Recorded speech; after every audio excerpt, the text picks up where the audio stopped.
धिक्कार असा बांगलादेश सरकारचा धिक्कार असो हटाओ देश बचाओ रोहिंग्या हटाओ देश बचाओ रोहिंग्या हटाओ देश बचाओ भारत माता की जय भारत माता की जय।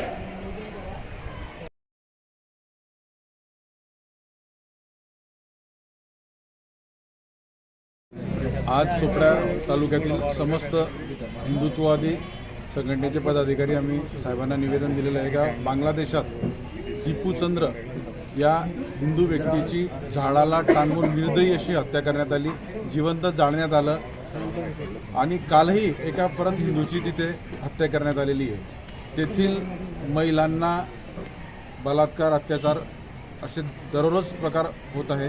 हिंदूंचे मंदिर उद्ध्वस्त होत आहे। आंतरराष्ट्रीय संघटना आंतरराष्ट्रीय मानवाधिकार आयोग यांनी ह्या गोष्टीची दखल घेऊन तेथील हिंदूंचे संरक्षण करून या दहशतवादींवर कडक अशी कारवाई करण्यात यावी अशी आमची मागणी आहे। त्याचबरोबर आपल्या भारत देशात अवैध प्रकारे जे राहणारे रोहिंग्या आहेत त्यांच्यावर सुद्धा कडक कारवाई व्हायला पाहिजे अशी आम्ही सगळ्यांच्या वतीने मागणी केलेली आहे।